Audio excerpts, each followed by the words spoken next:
Ouais, c'est bon, c'est venu.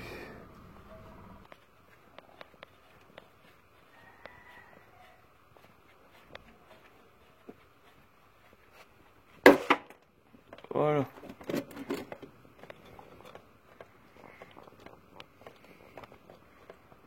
Donc ça y est, ça descend. Donc on voit que l'huile est pas trop dégueulasse. Ça fait un peu de mousse, je sais pas ce qui se passe. Donc là maintenant on va essayer de retirer un cardan et voir comment ça se passe. Bon, pour le cardan j'imagine qu'il faut tirer dessus. Ouais. Hop. Donc c'est clipsé, d'accord. Enfin, c'est une espèce de clips, du coup ça faut le tirer. Ah, là notre cardan droit sorti. Donc il faudra bien le nettoyer parce que ça va directement dans la boîte. Donc faut pas tout saloper. Bon alors pour ces plans là j'ai décidé de pas filmer parce que je galérais tout simplement. Ça arrive hein, d'avoir du mal. Donc pour expliquer ce qui a été fait, rien de spécial, j'ai retiré le cardan côté conducteur en tirant dessus. Et pour celui-là, je dois vous avouer que j'ai eu un peu de mal. Mais vraiment, j'y ai passé 1 heure à enlever ce cardan. Je suis bien content et je pense que je vais m'arrêter là pour aujourd'hui. Alors pour vous expliquer, donc je crois que je l'ai déboîté le cardan, il faudra que je le remboîte. Je sais pas comment on fait, je verrai. Mais en fait ça, c'est accroché. Ça, c'est accroché au moteur en fait avec 3 vis. Les 3 vis maintenant le cardan côté passager sont exactement de la même taille, vous le voyez sur mon coffret. On est bien à ce niveau-là. Je vais retirer tout ce qui tient la boîte. Donc là déjà je vois quelque chose à cet endroit. Donc c'est parti, on va retirer ça.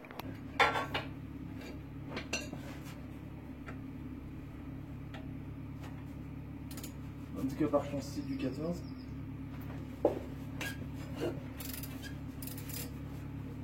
La pièce que je suis en train de dévisser est le support permettant de maintenir le levier de vitesse dans l'habitacle.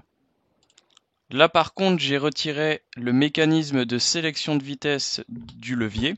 Donc c'est juste une vis à retirer, après on la soulève et la commande est libre. Normalement, la commande de boîte est défaite.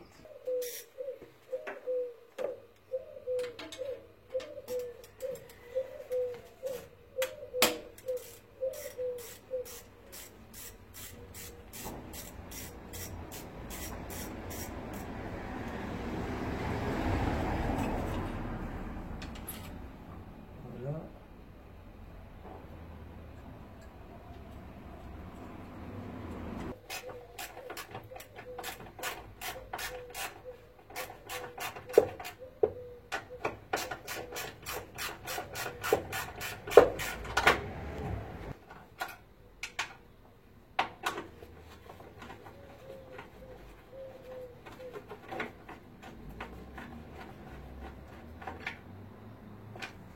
Voilà. Donc, il y a une espèce de clipon de maintien qui se met comme ça. Et ensuite on a le faisceau dessus. Voilà. Le faisceau, je vais le coincer ici. À ce niveau-là, rien de compliqué, j'ai juste retiré la vis qui maintient la conduite hydraulique de l'embrayage. A l'aide d'une clé plate de 10, je desserre l'écrou qui maintient la conduite au flexible. Alors voici l'objet démonté. Donc j'ai viré les 2 vis de fixation qu'il y avait ici. J'ai viré la vis qui le maintenait là. Puis après en tirant c'est venu tout seul. Hop, voilà la languette est retirée. Là en théorie, on va pouvoir retirer voilà la conduite. Et je fais couler dans mon bac en dessous. Il y a un câble qui est ici. Il faut le débrancher parce que c'est sur la boîte. Vous voyez, je pars d'ici moi, devant le bocal de frein, entre les durites je l'ai vu. Pour le débrancher ce câble, donc je vous fais un zoom comme ça, le focus est bon. Même si ça fait granuleux, c'est pas grave. Ouais, j'ai passé ma main par ici. Et quand il était branché comme ça, j'ai appuyé ici. Touf, puis je l'ai levé. Mon bras, vous voyez. J'ai réussi à dézoomer avec ma bouche, je suis trop fort. Enfin bref. Ma main, je la passe là, tu vois. Hop, puis ça arrive là. Là où il faut pour le connecteur. Et donc j'ai regardé après le connecteur ici. Enfin, le faisceau, pardon. Donc il est bien détaché. Ici, j'ai regardé s'il n'était pas attaché, il n'est pas attaché. Donc il est attaché nulle part à la boîte maintenant. Par contre, je vois un truc que je voyais pas. Qu'est-ce que c'est que ça? Ça a pas l'air... Ah, mais c'est le démarreur, ça. Ça y est, on le voit enfin, ce démarreur. Pareil, ici dans cette zone, il y avait un connecteur.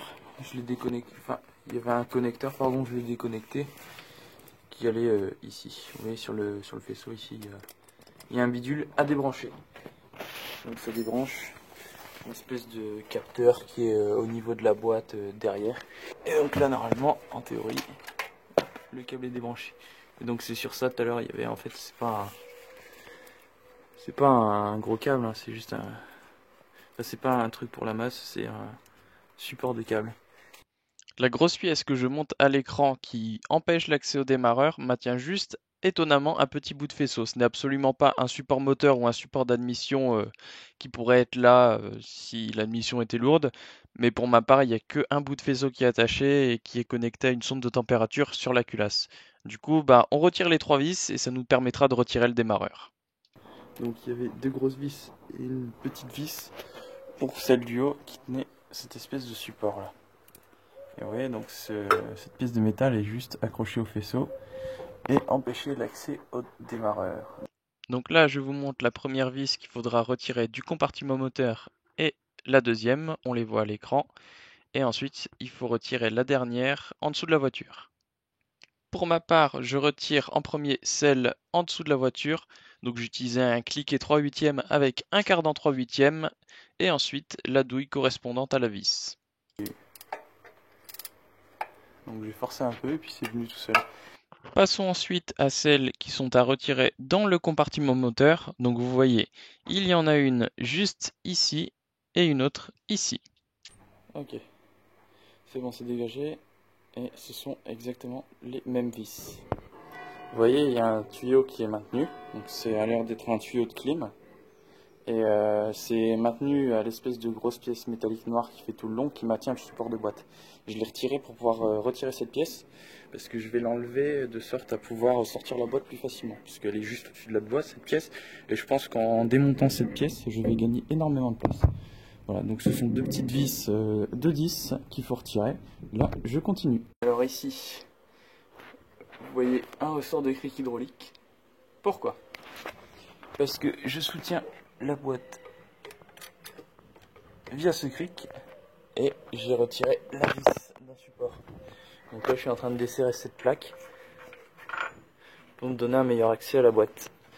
Donc je reprends la vidéo une fois que j'ai viré cette plaque. Donc il y a 2 vis ici en 17 et dans le fond pareil. Vous voyez, je vais essayer de vous zoomer, il y a ça.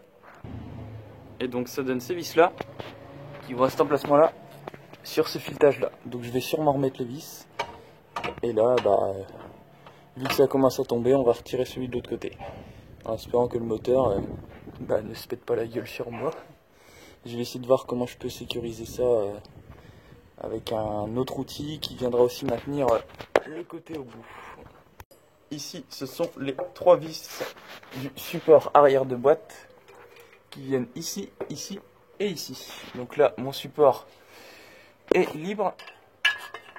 Vous voyez, ça tient plus, donc la boîte va pouvoir sortir. Donc là il y a le démarreur qui pend, j'espère qu'il va pas se faire mal. Et j'ai soutenu le moteur, rigolez pas s'il vous plaît.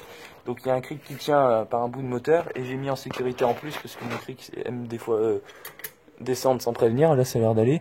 J'ai mis 2 roues, donc une en 195, une en 175. J'ai mis une planche de bois, 2 bouts de barre à remorquage et quelques revues scientifiques pour que ça vienne se caler sur le compresseur et de clim. Et derrière dans le fond, il y a les pneus qui appuient sur le carter. Donc là, j'ai mis toutes les sécurités possibles pour pas que le moteur me tombe sur la gueule. Donc là, on va commencer à retirer tout ce qui maintient la boîte. Donc à savoir les dernières vis du support. De toute façon, je les ai retirées déjà.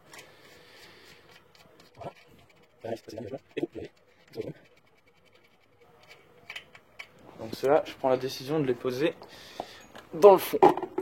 Voilà. Ça, je les perds pas. Et bien sûr,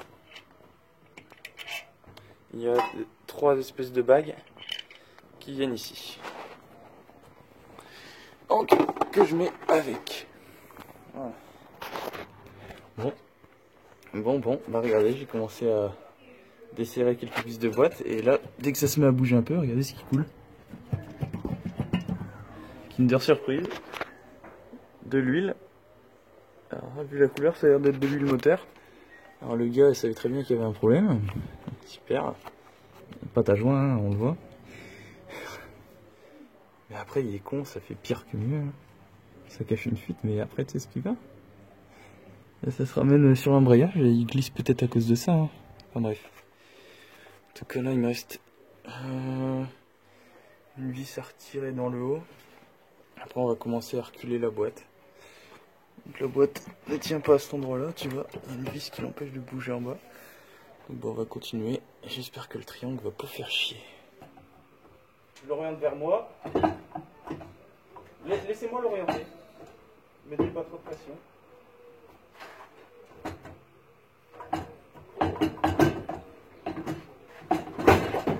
Je l'ai. Je la tiens. Donc vous voyez, à ce moment-là, ça y est, on a enfin réussi à retirer la boîte de la voiture. Je vous avoue que c'était une aventure assez compliquée. Il y a beaucoup de vis à retirer, beaucoup de choses qui sont tenues à la boîte, qui selon moi auraient pu être tenues ailleurs. Mais bon, c'est la conception de la voiture, on peut rien y faire. Donc il y a beaucoup de supports à retirer, beaucoup de vis à retirer. Mais au final, ça y est. Donc j'ai utilisé des espèces de cordes pour tenir la boîte et éviter qu'elle me tombe dessus. Du coup, il y a mon père et ma mère qui m'aidaient à tenir la boîte pour éviter que je me fasse éclater les côtes. Voilà.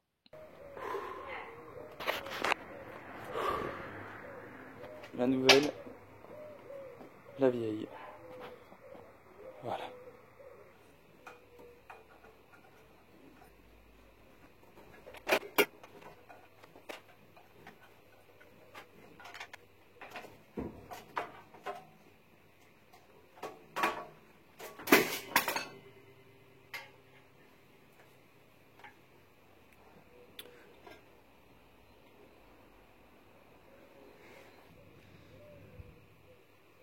Donc l'épaisseur, ça a l'air d'aller à première vue d'œil, mais on voit qu'ici j'ai bouffé les espèces de guides qui permettent d'évacuer la poussière. Et il y a un côté où carrément je suis limite au rivet, quoi. L'embrayage a pris dans la gueule.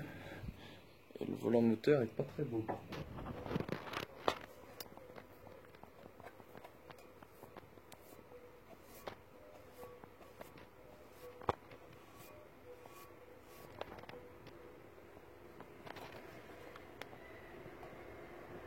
Là ici je sens des fissures au doigt par contre.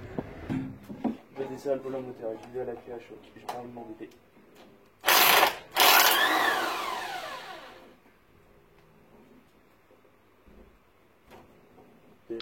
Donc voilà, je vais retirer les 5 autres vis à la clé à choc. Donc on peut voir le repère sur la droite, il y a 2 petits trous, donc ce sera pour moi le repère pour le remonter au bon endroit et que ça fasse l'équilibrage correctement. Donc je sais pas si vous avez vu, mais les vis étaient pleines d'huile.